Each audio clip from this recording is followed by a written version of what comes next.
இதுதான் கைஸ் தேவையான things. First எறாவை நல்லா கழுவிக்கணும் மஞ்சத்தூள் போட்டு. அது உள்ளே இருக்கிற அழுக்கெல்லாம் எடுத்து நல்லா க்ளீனாக கழுவிட்டு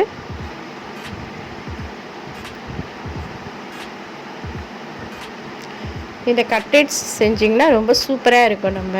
நம்ம சிக்கன் கட்லெட்லாம் பண்ணியிருப்போம், ஆனால் இதில் கட்லெட் நம்ம செஞ்சோம்னா ரொம்ப நல்லாயிருக்கு, டேஸ்டியாக இருக்கும். இது மாதிரி சின்ன சின்னதாக கட் பண்ணி வச்சுக்கணும்.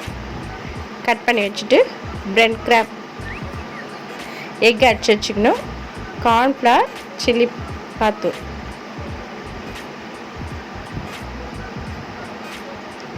இது மாதிரி கட் பண்ணி வச்சுட்டு first cornflour 2 spoon, 1 spoon chilli powder,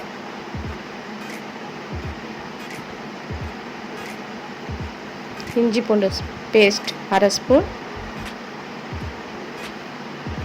salt தேவையான அளவு,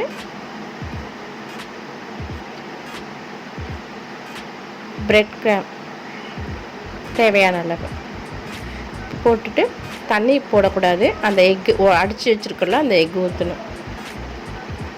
தண்ணி எதுவுமே போடக்கூடாது. அதில் இருக்கிறதே போட்டு நல்லா மிக்ஸ் பண்ணணும். பிரெட் கிராம் தனியாக வச்சுட்டோம்.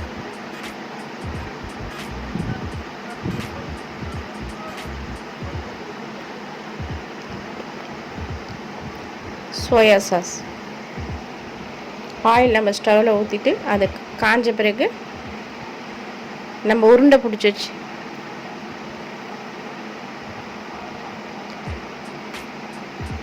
அந்த எண்ணெய் ஆயில் காயறதுக்குள்ளே நம்ம உருண்டை பிடிச்சி வச்சுக்கலாம்.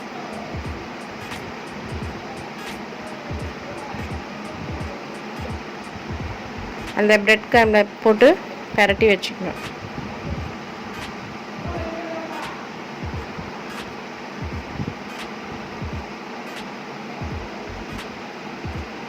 எண்ணெயில் போட்டு பொரித்து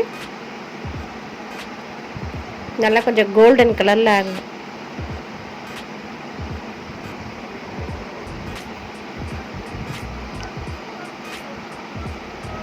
பார்த்தீங்கன்னா கட்லெட் ரெடி. அடுத்த வீடியோவில் பார்க்கலாம். பாய்.